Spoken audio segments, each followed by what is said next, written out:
In what has been yet another traumatic week off the field for Manchester United, we're taking a deep dive into the ongoing situation with Jadon Sancho. Harry Maguire is the butt of many jokes, but how much is too much? We'll also touch on Antony. We'll answer your questions and look ahead to Saturday's clash with Brighton. Sit back, grab a cuppa, and enjoy the latest episode of your StrettyCast.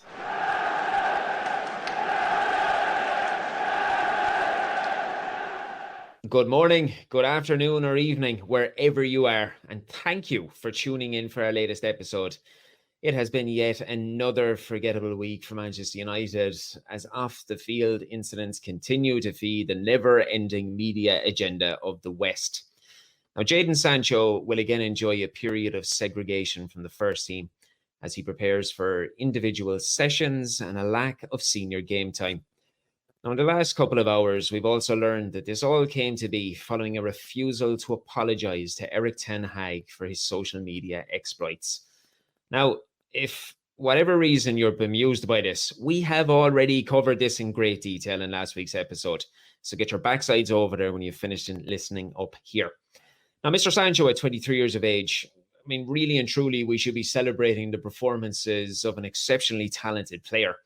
Instead, all we do is read columns about a lack of professionalism, a lack of attention and desire in training, and we witness subpar performances on the field. As we've all read, this is a guy who seemingly wants to enjoy his football and he wants to give his all for the badge. Now, like any other player, I will support him at the club, but he's not doing a massive pile to endear himself to the Old Trafford faithful. I can't help but feel that the US trip, regardless of whether or not he was permitted to go, is something that he could have done without. And for me, the wider picture has to extend to the individuals that he surrounds himself with. I'm speaking about his PR team, his support channels, and in all honesty, I can't understand how these people are allowing him to make these decisions. Now, given what we know, there's surely no way back for him at this club, Dale, is there?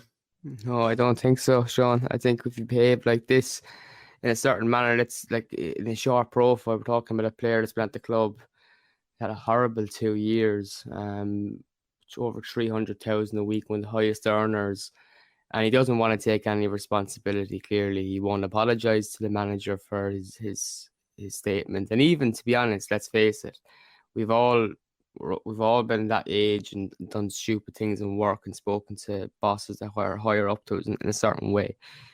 We weren't playing for Manchester United either, but it can be a learning curve too, and you can kind of take the slap on the wrist and say sorry. But Sancho was reluctant to do that. He doesn't want to build a bridge by any means. He looks like a player that doesn't want to be at the club, and I would think that Ten Hag's feelings on it are quite mutual.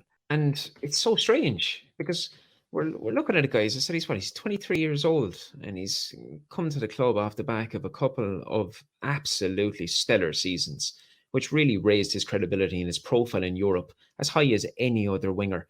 Now, one man that I know wasn't as sold on it from the get-go happens to be in this room right now. Brian, what was it about Sancho from the get-go that brought you to a situation where you didn't really think he was going to cut the grade in Manchester? Half a gut feeling.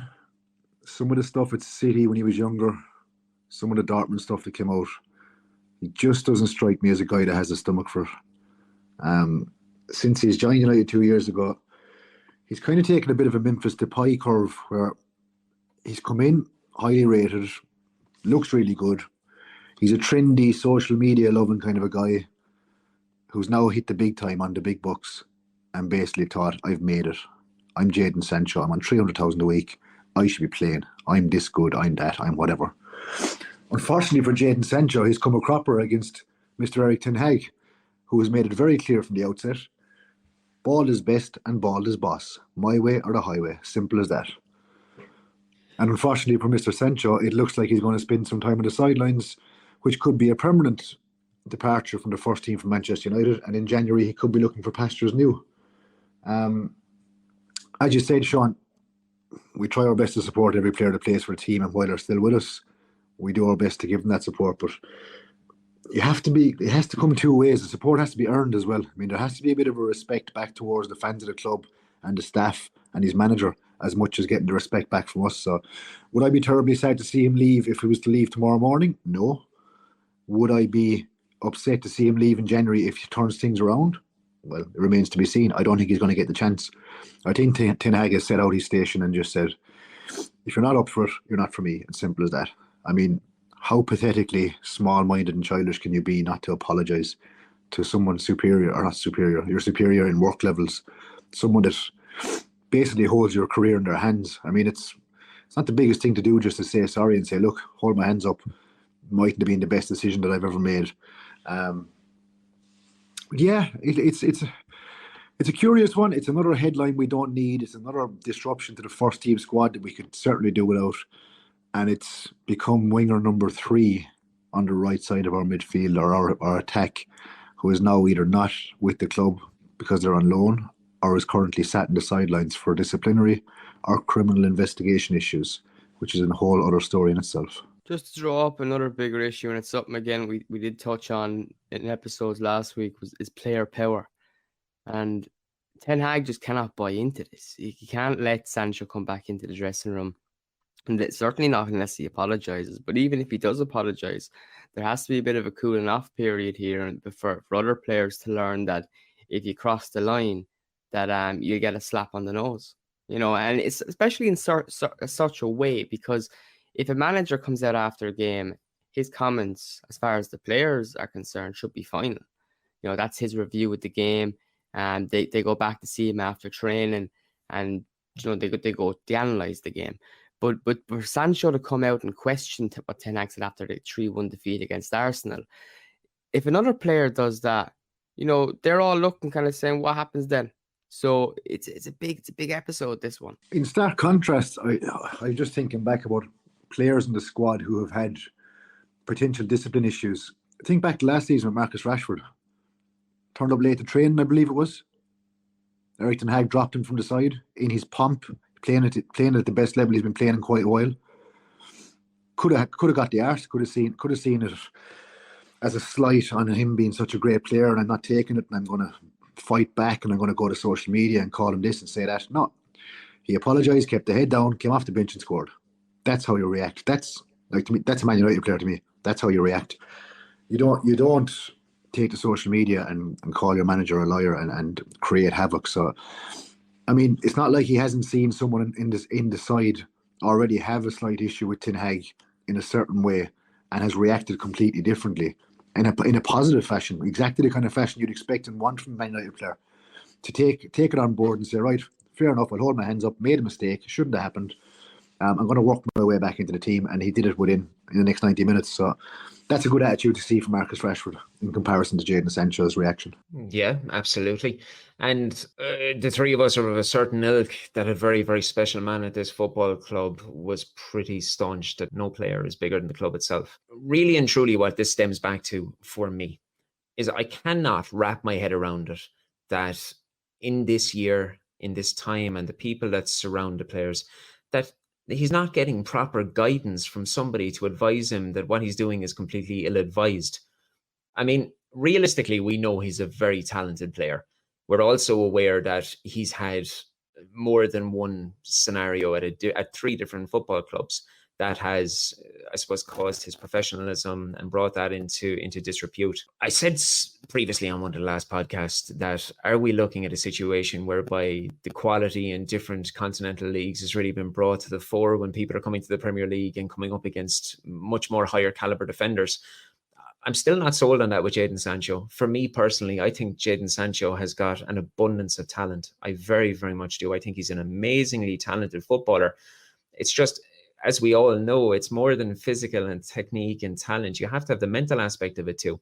And is he just yet another footballer who has suffered this crux of arriving at Manchester United and just walking out on that football field being a tiny little bit too much for him? Do you know, to me, it stinks of a guy who's surrounded himself with yes men.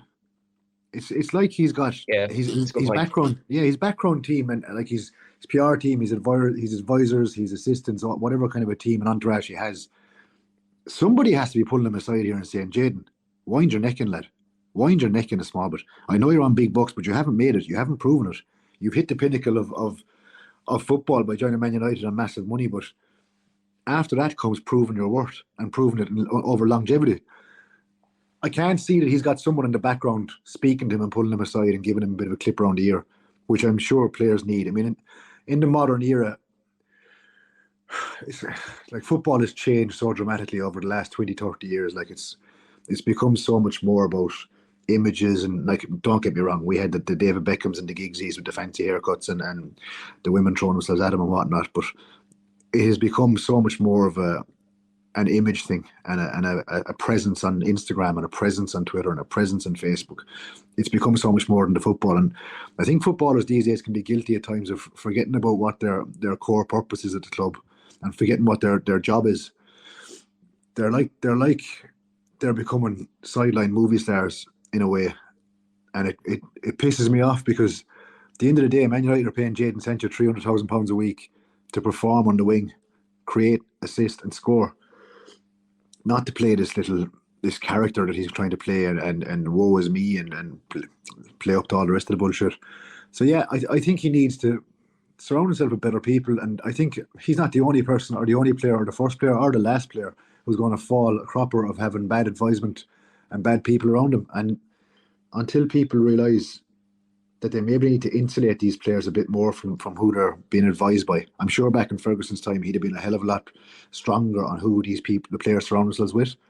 I'm sure when you read back on how Ferguson managed players and managed guys who had different issues and like players who had interest in alcohol and gambling and all that kind of other stuff, like he knew what was going on in the background, and he made sure he immersed himself enough in that person's life to advise him on better advisors, better people around him.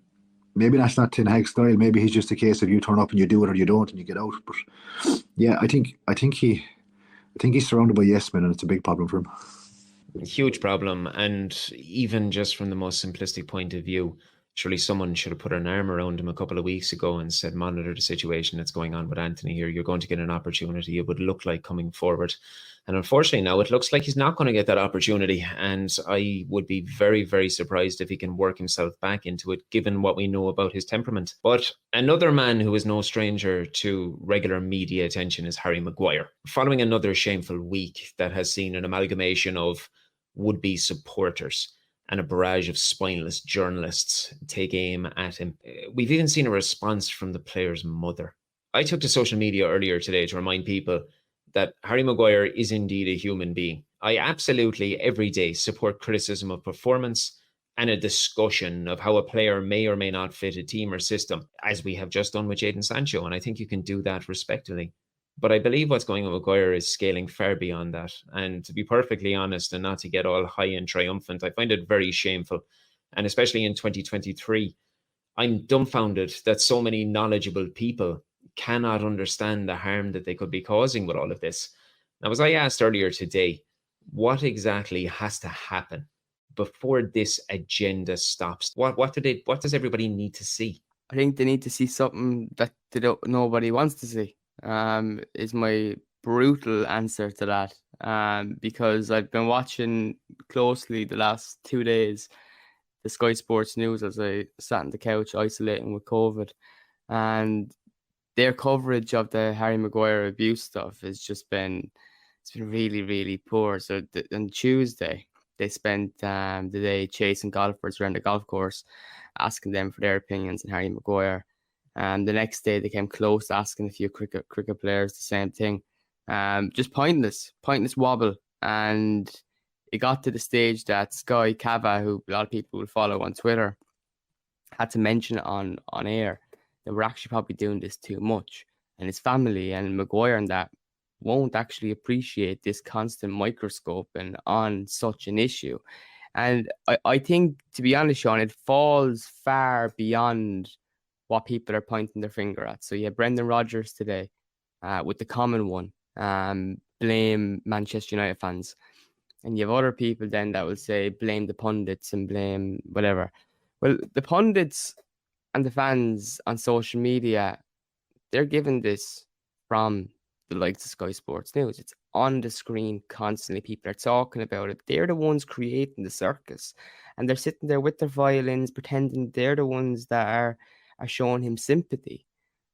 They're not anything but. It's so blatant to see. I know you want to get in on it as well, Brian, but I'm not really also sitting here kind of feeling sorry for Maguire either, because ultimately against the game in question against Scotland, although we don't care about internationals, he came on off the bench. He got jeered by Scotland fans, which I think is fair dues in football.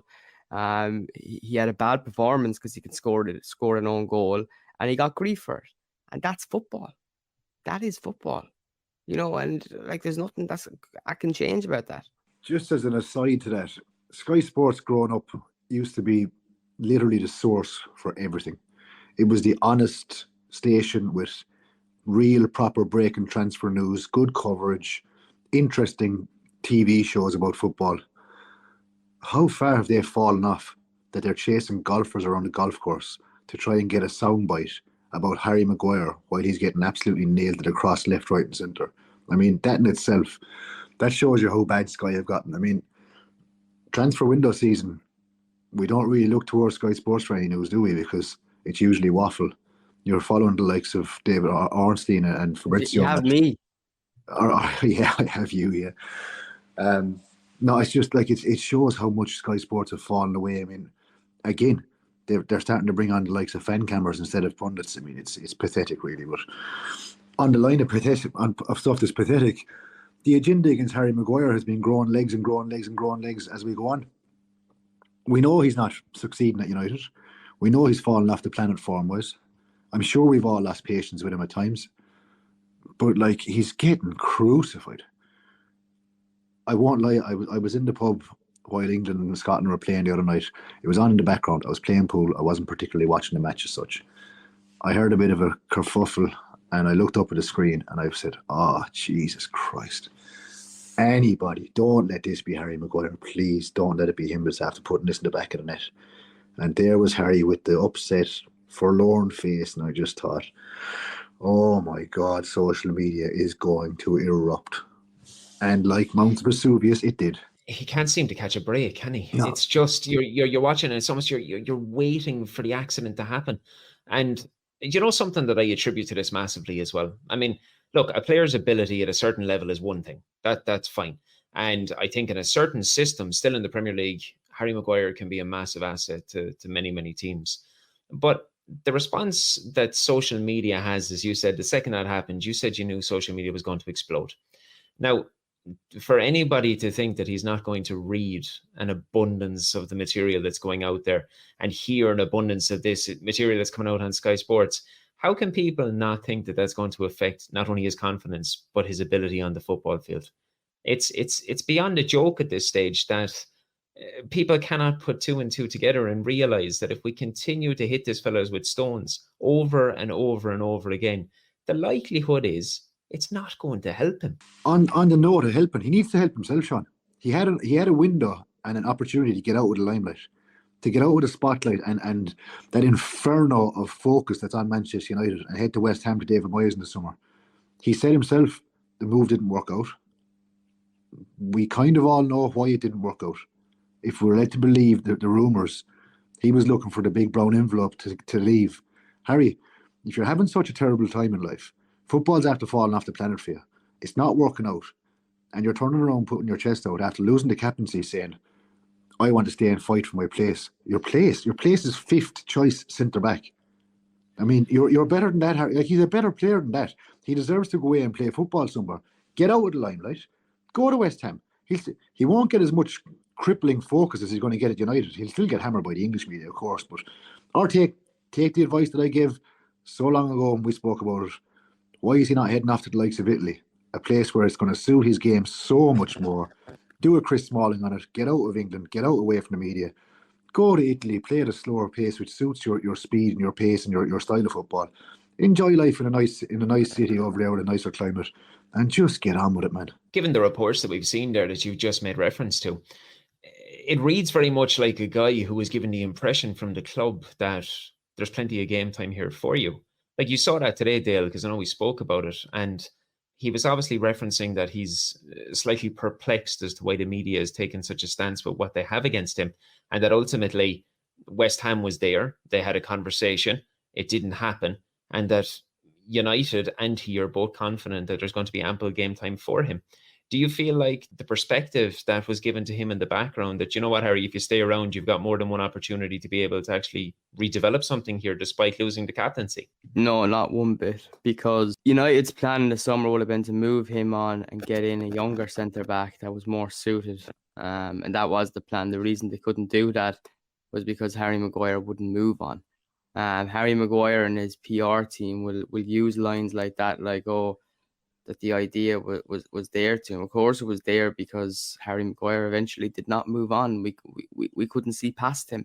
But United, I think Harry Maguire in that statement maybe forgetting is that they accepted a bid for him from West Ham to go there, and that was it. They were willing for him to go there and take the money and to get in one of those younger centre backs. And I believe that there was 2 or 3 centre backs that they were eyeing up. So they had players in mind to come in situations like we're in right now, because the scary thing is we're going to be talking about Brighton soon, who may or may not have Evan Ferguson available, but it doesn't look like we're going to have Lisandro Martinez available, and we could be calling upon Harry Maguire.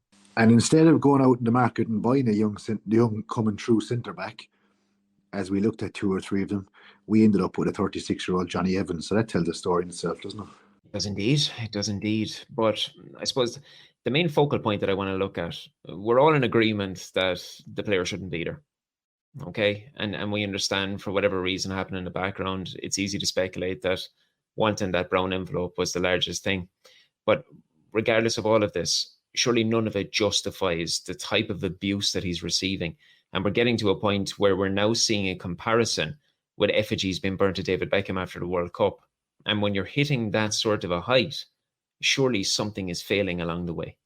Yeah, no, absolutely, Sean. But this is something, again, he's not the only one. You look at players that played for Manchester United England in the past. You mentioned David Beckham. The Nevilles got absolute dogs abuse as well. Paul Scholes put up with lots of shit. It's the norm. It's what happens. Maybe players and their agencies need to be educated. When you're England international coming to Manchester United, it comes with extra responsibility. You're going to get more stick from the media. The microscope is constantly on you. You'll have papers like, look at Antony Martial, not even England international. The Mirror were writing him off the second he got through the club, got through the door. Now, they were right in their piece saying what a waste of money, but it's still not like most clubs don't get that type of coverage. Like, you sign an exciting young player, spend big money on him. That was Spurs or Man City, they'd be saying, well done, look, they're looking at the new thing. Manchester United, it's what a waste of money. It's completely different. So I think there's a bit of that as well with Harry Maguire in England, but he's not the only one. David Beckham, as you mentioned. And through the years, maybe I'm biased and just looking at it from a United perspective, but is it not mostly Man United English internationals to get most of the tragic treatment by the English media? Beckham, yeah. Nevilles, Maguire. I mean, you don't see lads from other clubs playing for England getting as much abuse off the media. United lads have historically been absolutely murdered by the English media. It's horrendous. And the English fans, as you said, David Beckham coming back, effigies being burned. Like, the treatment Beckham got back in was beyond disgusting. It was to the next level of what Maguire's getting, and what Maguire's getting is shocking as well. But Beckham got horrific treatment.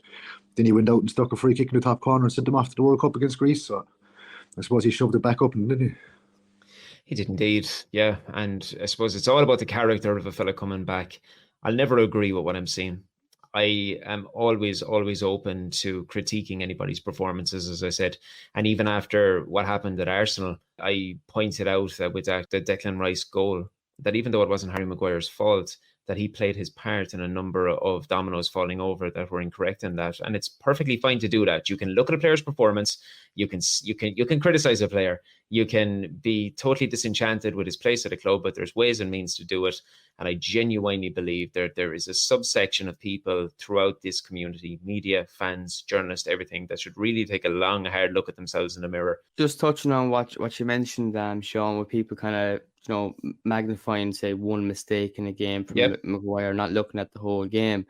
Through all of the defences that have come out for Harry Maguire, a lot of it just being PR rubbish and cliched nonsense. But one of them that stood out to me was Aaron Ramsdale, the Arsenal goalkeeper. And he kind of was explaining that, like, look, from his perspective, he's a top player to play with. And you can't just look at one or two instances in the game. He said the exact same thing. He said so much happens at short 90 minutes that players on the pitch appreciate different things a lot more. And it was just a nice insight to get after a game because, like I said, most of the stuff I felt that we will continue to read in the coming days with Harry Maguire, the supportive messages. I don't think all of them, I'm not saying not sincere, but they're not truly from the bottom of the heart. They're all coming from media agencies and whatnot, but it was refreshing to hear a footballer talk like that. So fair play to Ramsdale. Does Gareth Southgate not have to shoulder a bit of blame here as well? Yeah, I mean, let's be honest, Maguire's not anywhere near first choice centre back for his team. He's not playing, not getting minutes. He's not having a great time in football. The entire world knows he's off form, but yet Gareth Southgate stubbornly refuses to drop him from the English team. Everyone's saying, he's sticking by his man, but there's a time and a place for that. Sometimes you have to pull a player out of the spotlight. Don't throw him at the Wolves and let something happen. Put him in a position where things can go wrong, like they did in Scotland. I mean, there's plenty of good centre halves, English centre halves there that could be playing instead of him. Did he really need to play him against Scotland? Does he really need to stand by his man that much and put the focus on him again? I think a bit of time on the sidelines for England wouldn't be the worst thing for him either, to be fair. Agree totally with you. And it's really, really highlighting the vulnerability and the insecurities that Gareth Southgate has as a manager, that despite everything that's going on in the background, as you said, he's still unable to pull away. But not focusing on England, focusing on United. And obviously when it rains, it pours. And things, as we know, will often happen in threes. Now, since we last caught up, a mutual agreement occurred between Antony and the club, which sees the player take an extended leave of absence. Now, it's a further dig to Manchester United and one that we could all do without. As I've said previously, it's an ongoing investigation and one that we're all treating with the utmost respect. But how do you think this decision is going to affect the dressing room? Not good. I think from conversations we've had away from this topic in the past few days, we've all been hearing things and the mood inside is not good at the moment. Speaking about the Antony case, I don't think it's going to do it any good either, Sean. I think it's bad as it is, as we say. This is only going to make it probably worse. It adds uncertainty about players not knowing when their teammate is going to return. A player that is in the starting lineup pretty much every week when he's fit. At one of Erik ten Hag's more trusted lieutenants, even if some people listen to the podcast don't believe he should be, but he is. It's not good. But ultimately, I think it is good because there's an investigation ongoing, and it's probably not something that he can be playing football and dealing with in the background. And we've already kind of complimented Manchester United in the past about how they suspended Mason Greenwood quickly, while other clubs like Arsenal and Man City didn't do that with their players. Now, this isn't a suspension, so it's not like Manchester United have to take him back. It's just leave. So that's important to stress. But yeah, I think I'm hoping it can be dealt with quickly, because a lot of this, Sean, is being dished out very, very public. You're getting transcripts online from Brazilian. Quite a headache to read in English when they come across on Twitter from aggregator accounts, and you're not getting the full context and you don't know where the source is and stuff. So I would sit tight. That would be my advice. I wouldn't be buying everything you read, because just let the police deal with it. They're the ones that are going to make the decision. It's not going to be a trial by media, I hope. Playing devil's advocate for a second, hypothetically, this finishes Antony's career at United, if things go wrong. Yeah. You've lost Antony right wing. You've lost Jadon Sancho, hypothetically left wing, and you've lost Mason Greenwood, who could hypothetically play up front. Someone pointed this out to me earlier today. That's a front three that United have just lost. That could have been our front three for years to come. High profile, high talent, high wages, high figures of transfer fees, barring Greenwood obviously, but high value. It's got to have scuppered plans for the club at the moment. Like, I mean, if you're looking at building a squad, building a team, building for the future, you've just lost potentially 2, almost 3 players who should be part of that squad for the next, 10 years. It's a massive hit. Like, it's a massive, massive hit on this team. And if you specifically point it over to 3 right wingers, look at the damage it's caused to the club. I mean, we've been crying out for a right winger for years. We finally get Sancho, who's kind of a right-ish left winger. Doesn't really work out. Mason Greenwood was coming through. He throws his career in the toilet. We go in and sign Antony. Antony hasn't lit the world on fire. And now he's under criminal investigation. I mean, how unlucky can one club be to have 3 such issues happen in the same position with 3 high-value players? It's baffling. And we look at that, and if you stay on that line, okay, I want to look at the broader picture here and the possible ramifications that could go as far as Erik ten Hag. We don't seem to go by a week without some sort of travesty occurring off the field that's affecting all of these players that you're speaking about. Obviously, this is affecting the owners in a massive, massive way, and it's affecting the club because it's talking point after talking point after talking point. Now, given that we're 4 games into the league season, and United have started, I suppose, underwhelmingly is probably the best way to say it. 2 wins, 2 defeats, but it's the manner of performances a lot of the way as well. With everything that's going on and how much unwanted attention that the Glazers are getting, are we starting to think that there's a possibility anywhere along the line that the manager might be going under the microscope from the owners, and that they might take a decision in saying, how could we alleviate the spotlight that's on the club at this moment in time? And they might say, well, we get a new shiny toy and that'll give them something else to talk about. I'm going to go off on a tangent and offer a different perspective of it. Well, Brian, it wouldn't be a show unless we had a tangent. So fire away, my friend. Big into tangents. I wrote an article for Stretty News yesterday or the day before on the topic of Ten Hag and the circus that he's dealt with. Would it be out of the question to think Erik ten Hag finally kicks the bucket and says, I've had enough of this, and walks away from it? I mean, Look at the hassle look at what he's walked into. He walked into a job where he's planning on coming in, reshuffling things, building a side, forging a style of football, and putting Man United back on the map. We're definitely back on the map, boys. We're 100% back on the map. Because every second week we've got someone leaving the squad, someone doing an interview with TalkSport, someone jumping on Piers Morgan's lap for a chat. He's had to deal with some horrific events. Many managers wouldn't last. They wouldn't be able to do it. So I think it's testament to Ten Hag that he's still here fighting his battle and still putting his chest out and dealing with Sancho this week, considering he's gone through the Ronaldo situation, Lingard, Dean Henderson. Jesus, the list goes, Greenwood, Antony, Sancho. I mean, the list goes on and on and on. Like, he's dealing with something that he couldn't possibly have predicted when he came into the job. It has to have an effect even on him. We talk about Harry Maguire being human. Erik ten Hag is human. Erik ten Hag has come in doing a job every other week, and his job is being made exponentially more difficult by outrageous issues at a club that shouldn't have these issues. I'd fear long term for his position at the club, or his attitude towards his position at the club. I don't think that was a tangent. I think that was a very well measured couple of lines and a bit of a spiel that you put together. So bravo, sir. And no, but look, in all honesty, it was a good article that you wrote, and they were valid points. And try to imagine the situation if you had Jose Mourinho coming into that instead of Erik ten Hag. How long would Jose have lasted?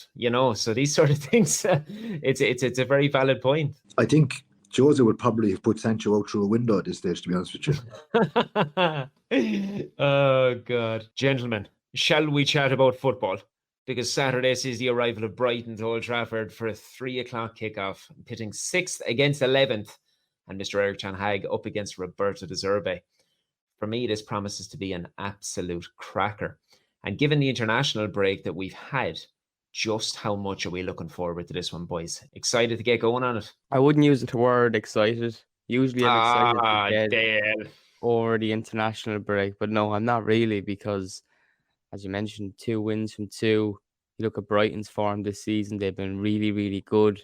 They were good last season, so it comes as no surprise. But they're an impressive side. They lost 2 key players, Caicedo and McAllister, from last season. But and the fans will have questions about some of their recruitment this summer. But look, I think that they've been able to fill holes in their squad before. Evan Ferguson, if fit, is a real threat for us, especially with our defence. Even with our strongest defence, he would be a threat. So we need to be watchful of that. So, yeah, I'm not excited, but I'm hopeful. I think United can go and get a result because we need a big win, Sean. We need something to give us a lift, especially on the pitch. A good performance and a win over Brighton would put me over the moon. Dale, you're very cranky tonight. I'm not fond of this now. I'm used to a big bubbly smiley Dale. One thing you have to look at with this game as well, and it's a big part for Brighton, and it could be credible points on the day. That the Julian Ciso, the Paraguayan lad that they have, he's now got a long-term injury, and he was filling that number 10 void, and he was I suppose an integral fulcrum to what they have. They've Solly March on the right. They've got that amazing Matoma out on the left. Evan Ferguson, who is an absolute breath of fresh air if you're a football fan at 18 years of age. And then you have Enciso pulling the strings in that number 10. Now, with him missing, I think it's worthwhile touching on this, even though it's more so focusing on Brighton instead of United. But they pulled off one of the most surprising coups during the transfer window when they brought in Ansu Fati, 20-year-old superstar from Barcelona, and once dubbed the heir to Lionel Messi's throne. I imagine we're going to see his debut at Old Trafford, and it's certainly going to be a boost for the travelling support as well as the Brighton players to have a player of that calibre joining their ranks, isn't it? Just, you have to add in, you mentioned, following on from Lionel Messi, he won't do that though, will he though? As in, will he hit the heights of what was... He's not going to get anywhere near the heights. Not even the heights that were given of him 2 years ago before he had his problems with injuries, because, he got his international debut with Spain, was it 2 years ago, at the age of something like 17, and there was mad talk about him. I think there was a release clause around him over 150 million or something ridiculous. Any club would have signed him at the time because there was so much hype. But since then, Sean, he's ended up at, Brighton, a great coup for them. A threat for us at the weekend if he makes his debut. But will he reach any of those expectations is the question. Well, I actually, I spent a bit of time looking into him during the week because I did a piece for a publication on it. And obviously, when he broke through at 16 years of age, he set all sorts of records. Like, he was the second youngest ever debutant for Barcelona. He was the youngest ever goal scorer in La Liga, youngest ever goal scorer in the Champions League. But one of the really interesting things that happened here, because it's something that's obviously relevant to myself, he picked up a knock against Real Betis, and they thought it was something small, but what he actually did was he tore his meniscus in his knee, and he went away and he got surgery. The specialists that were taking care of him advised Barcelona that during his recovery, he should only take one conditioning period while he's recovering. The Barcelona medical team, they negated that, and they put him on 2 sessions per day, which inadvertently ended up with him getting 3 more surgeries on his knee. So he ended up missing 9 months of football when the expectation was he was only going to miss 2.5 months from the offset. So Barcelona trying to rush him back, actually potentially giving him an injury that could affect him for the rest of his career. As to whether or not he's going to hit the heights of what everybody said, like Samuel Eto'o was very, very forthright in saying this fella, hopefully, if he's taken care of, can go on and can take over the reins from Messi. But I don't know, can anybody take over the reins from Messi? I suppose from a footballing perspective, it's what you want to see. And it's you want to see these players, particularly coming to Old Trafford. And I would assume we'll see him make his debut. But another person that could really hit the spotlight during this game is Facundo Pellistri. And Pellistri now has an opportunity in what has occurred with Jadon Sancho, with Antony, to be able to get an opportunity on the right wing. But are we going to see Ten Hag turn tail and put Bruno out in the right wing? I very much hope not. I can't stand when Bruno plays out on the right. Totally nullifies his effect on the game. It's not where he plays best. Not where he's the best. His best games. He just doesn't seem to impact games that well from the right. He buzzes off of playing that kind of a loose role in the 10, flying around, picking up the ball, popping passes around the place. I think Pellistri has to get his turn. I said this about Alvaro Fernandez, and they kicked him out the door the following week, so hard to know. I'll probably jinx him, but I like Pellistri. I like what I've seen of him. I like what the kind of style of play he gives. But make no mistake about it, Brighton are a well-oiled machine, boys. Brighton are a very, very, very impressive football club. And it takes a lot for me to say that about another football club, because I've a terrible amount of dislike in my heart for every other football club outside United. But I'm impressed by Brighton. Brighton kind of in the last few years have come out of nowhere. They've really, really built a good reputation for themselves, a lovely style of football. They've accumulated some fantastic footballers who they didn't sell, cash in. Then they accumulate some more fantastic footballers, keep them, and then sell them, and then they accumulate some more. Brighton's scouting department must be worth billions. They're coming Sorry. I was just going to say it's almost like if you install a proper footballing strategy, that everything falls into place at a football club. Imagine what can happen if you have the foresight to have good people, football people in football positions. Mind blowing, really, to see the effect of it. I'm with Dale on this one. I'm not terribly excited about the game. We haven't played very well. We've had another load of messy issues to deal with. Our team is struggling for form. Our back four isn't settled. I wouldn't be terribly excited, no, and I wouldn't expect us to go out and hammer them by any means. I think it's going to be a very tough game. I think we're going to have to be at 100% effort and 100% focus to get a good result, a positive result out of this one. Brighton are a really, really decent side who are very well capable of coming to Old Trafford, turning us over. So, and I'm sure Ten Hag is concerned about this, because he'll have been keeping tracks on how Brighton are playing. And Brighton are exciting to watch. Matoma he's a live wire. If he gets going and he gets a bit of pump up, he could tear Wan-Bissaka to pieces. So it's one to be careful of. I'd be very happy if we were talking next week about this and we're after nicking a 1-0 win or a 2-1 win, even though it's a home game against Brighton, which on paper you'd think we should be massive favourites for. We're not massive favourites for. We're playing very poor football. We've had a very poor start to the season. Get it out the way. Just build on it. Just start building on it again. Just start getting something concrete down. Get some bit of semblance of style of football back to us. Try and do the best we can. What we have available to us player-wise, we're after losing one or two again. And let's get on a march for the next stage of the fixtures coming towards us, especially with a very exciting trip to Munich on Wednesday. Absolutely. And you speak about losing a couple of players, but may also see the introduction of Sofyan Amrabat, and he's going to offer an entire new dynamic in this midfield. We could very well see a duo of Casemiro and Amrabat against Brighton, and that will go a long way to alleviating the fluidity that De Zerbi would like to bring with his Brighton side. Dale, are you looking forward to seeing Sofyan at the very least playing? Oh, absolutely, if he's fit. I can't even get excited about that yet. And when Ten Hag says that, yeah, he's in the squad, I'd be very excited. Of course, look, this is a player that really, Sean, we should have got in early on in the transfer window. Erik Ten Hag wanted a player like this and didn't get one until now. And I think we lacked for that in the opening games of the season. So to have a player like that available is a big boost. Right now, we have a few holes in the team. So it's not just Amrabat coming in being the answer to all of our problems, but we also have Rasmus Højlund ready to get his first start for the club, which I'm excited about. And it's hard not to be excited about him at the moment, because even when he's not scoring goals or holding up play, he's shouting into microphones, and I love a bit of that. Like, I'm all for a bit of shouting into microphones and claiming your qualification for Euros, even though you don't. But yeah, look, I'm looking forward to football being back the weekend, and these internationals being over and the shit show surrounding Harry Maguire being over as well. Hopefully he's not on the pitch and isn't the fucking another chapter to talk about next week. I'm not one known for hammering the Glazers for anything. But Sofyan Amrabat would be perfectly fit and would be perfectly ready to play football if they had pulled the trigger 2.5 months ago, rather than leaving him stand outside in the cold with a signpost saying, please, please sign me. I'm not going anywhere else. I'm literally waiting for you. You're the only one for me. I love you. Come get me. But no, we left it till the last couple of days. He got no pre-season.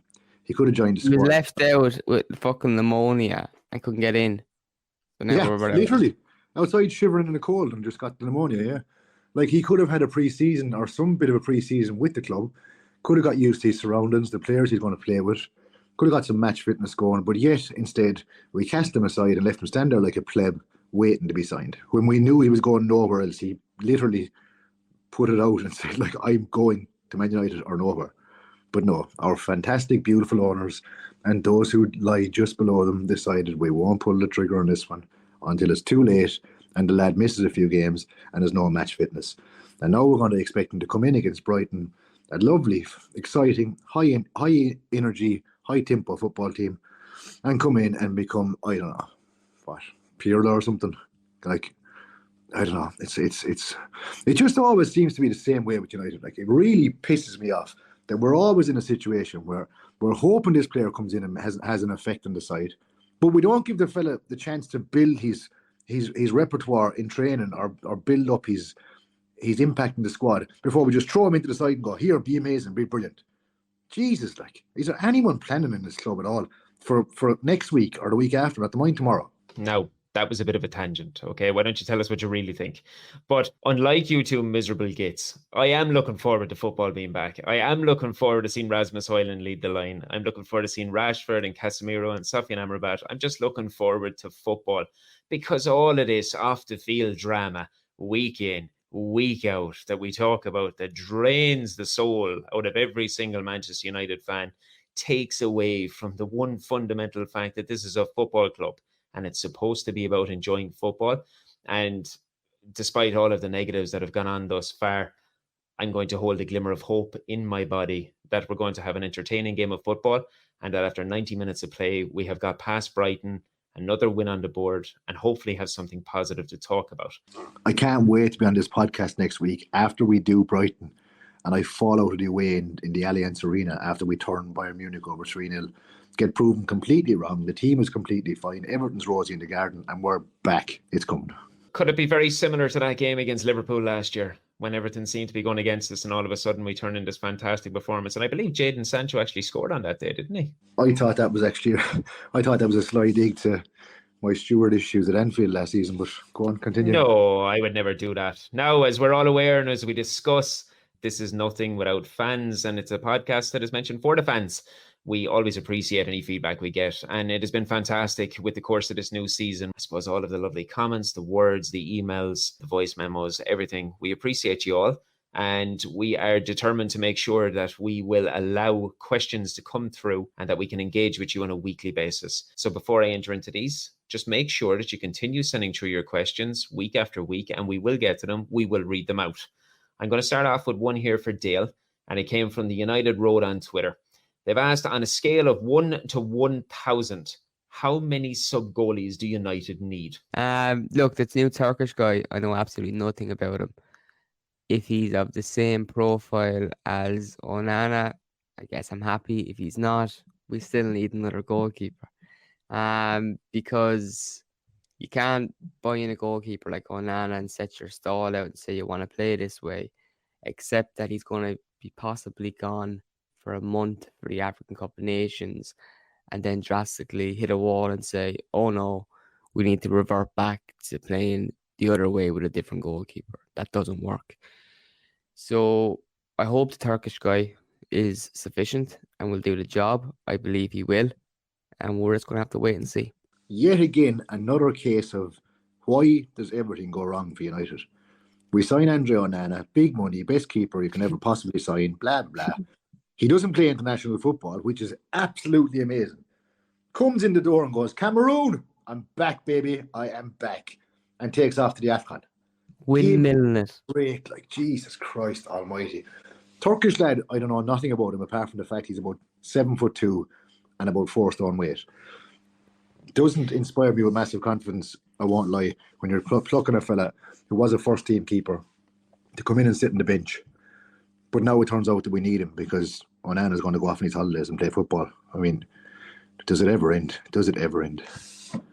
Stay where you are, Brian, and keep that passion that you have, okay? Because Damien Young has a question for you. He wants to know, would you consider Ten Hag to hold the power like Sir Alex Ferguson in swinging the axe? He's swinging something around the dressing room. It must be an axe. I don't know what he's swinging, but it's big and it's authoritative. He's definitely shown that he has the mental fortitude and the strength to set out his stall and say, I'm the manager. You either like it or lump it. I mean, we touched on it earlier in the podcast. It seems to be it's Ten Hag's way or no way. And I like that. I do like that. As Dale said earlier, no, or sorry, Sean, you might have said it. There was a time when Ferguson said no player is bigger than the club, and he moved on players, including players that I absolutely idolised as a young lad, which broke my heart at the time. But they were the right decision.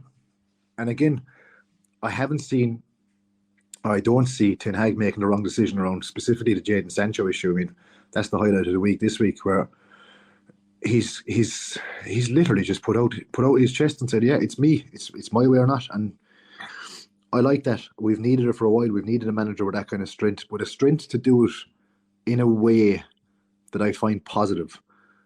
You mentioned Jose Mourinho earlier. I mean, Mourinho will be of a similar ilk in the way that it's Jose's way or no way.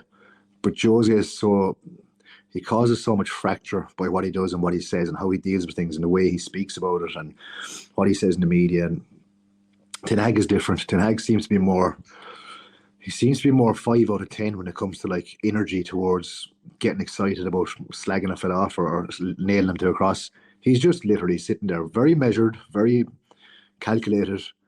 This is what's happening. This is why it's happened. We move on. I remember I had read something in recent weeks about Ten Hag where somebody was suggesting that he's very, very, he's like an introvert. And that obviously when he's going to the ground and when he's going to training, when he's going to the football games, he breeds his systematic style of play and he has his approach that it's his way or it's no other way. Now, obviously, there's pros and cons to that, but I genuinely buy into that. I think this fella goes home, thinks about football, talks about football, comes to work, and obviously rinses and repeats. Given everything that you've touched upon in your article yesterday and what you brought up earlier on about the amount that he has inherited with regards to everything, he has to maybe have that sort of introverted caliber where he can kind of say, look, we're spending X amount of money on a footballer. We want him to succeed. If he's not going to succeed and he's not going to buy into what we're doing and he's going to be a negative presence inside in the dressing room, then he's not going to be in the dressing room because he's going to affect everything we're trying to build. And if it doesn't work with him, it'll work with somebody else. Stick with me, Sean, because I have another question for you from Dave Cleaver.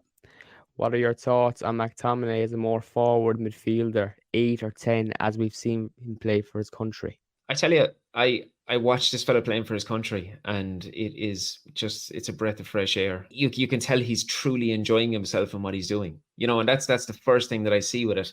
He's gone out on the football field. He is playing for the badge. He is playing for the country. He's playing for the shirt and he truly enjoys himself. Also, I don't think it is as far-fetched as it would seem to say he's one of the most naturally gifted strikers of a football that we have at the club.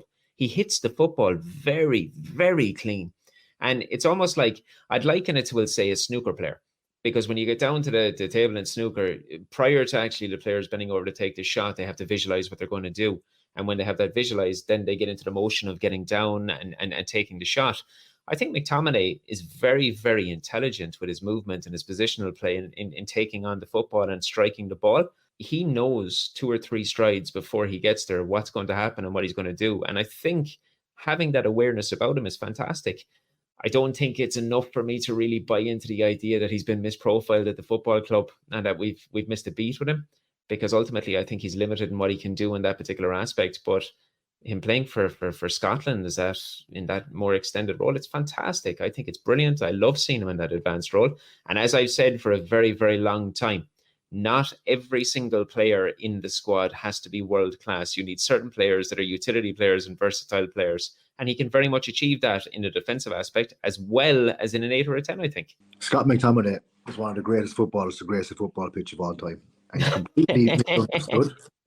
There's an agenda against him. We have an imposter. He should not only be our leading player, he should be our captain eventually. I'm Scott McTominay to the core. Nah, look, joking aside, Scott McTominay, joint leading top scorer in the Euros. I believe so, yeah. 6 goals for Scotland. Scotland scoring 6 goals is as surprising as Scott McTominay being joint top scorer. You're right. He does have a fantastic strike of football. He's very, very good when he gets forward, but he's been hamstrung through the years by being labelled in the McFred midfield, which was a dysfunctional midfield for the best part of the time. He was played more as a deep line midfielder, which I don't believe is his game, as we're seeing. He definitely could do a hell of a lot better playing in a more advanced midfield position. I just don't think he's going to get that chance at United. And I don't think, as much as I love the fella and I love his passion and keeps the head down, there's no social media bullshits following him. He's a really, really good professional lad. I just don't think he's going to cut it and push any of our more attacking central midfielders out of the side. But I do think that if he does happen to leave the club, he will show and showcase his talents and be a very successful footballer outside of Old Trafford. But again, like you said, doesn't always have to be world-class footballers in every squad. We've gone through our Phil Nevils and our John O'Shea's and our Jason Parks and Darren Fletchers. There's been many players come through the ranks that we've needed to call upon at times for specific roles, specific games, covering for injuries and that. I still think he's a valuable squad member to keep. He hasn't seen much football under Ten Hag this season so far, but I dare say he will see some minutes shortly, and I think he'll prove some people wrong. I don't think he's been misprofiled by any means, but you talk about the McFred chapter as well. Like these are arguably going to be periods of McTominay's career when he looks back as the highlights, when he was playing for Manchester United in midfield. And I don't think he's going to be thinking, oh, that club shoehorned me and stopped me from becoming the next Frank Lampard or Paul Scholes or what some people might say Steven Gerrard. I don't think it's like that at all. I think he's going to be quite happy with what he's done at Manchester United. He's made a lot of appearances for his boyhood club, a club that I firmly believe that if he wasn't playing for Manchester United, that he'd be in the stands every weekend. And I think that's something about it that I really love, that he has played for the club and that he's represented us in big moments. And that goal before COVID when he scored against City, moments like that, just absolutely fantastic, which we all grew up dreaming about. But yeah, I think, look, I don't think he really cost the mustard. He's limited this season. He's going to get his minutes when we have injuries in the squad, really. I think Ten Hag has already shown in the early stage of this season that even when he should be calling upon him, he doesn't really want to. And that might tell a story or two about McTominay's body language at the moment. I'm glad you mentioned the game before COVID, because I still have the scars on my shins after he scored that one. And we must also remember, because it wasn't so long ago, that when Casemiro arrived to the club, McTominay had a purple vein of form, where many people were saying, this man right here is keeping Casemiro out of the side, and he has earned the right to do so. And I was one of them, and I'll stand by it. And I was in the stands at Southampton when Casemiro finally came on and stole McTominay's role in the team, which wounded me for a long time. And on that, it is another week down, done and dusted. We appreciate you all listening, and if you want to get in touch with us, you can do so. Twitter is generally the easiest way to do so, and if you want to catch me, it is at Sean Connolly 85. Brian, how can people get in touch with you? As I always say, I prefer if they didn't, but if they do, it's at DayTrippingRed. He doesn't mean that. He wants you to contact him. He likes talking to you all. He thinks you're wonderful people. And last but not least, the man behind it all, Dale, how can I catch you? You can follow me on Twitter at O'DonnellDale, and also make sure you're subscribed to StrettyCast on Spotify, Apple Podcasts and Acast. And on those platforms too, please make sure to leave a good review, because that goes a long way to getting those new listeners and broadening our base of people that tune into the StrettyCast every week. So thanks to those that gave feedback last week as well. We hope you're enjoying the podcast, and we'll continue to do.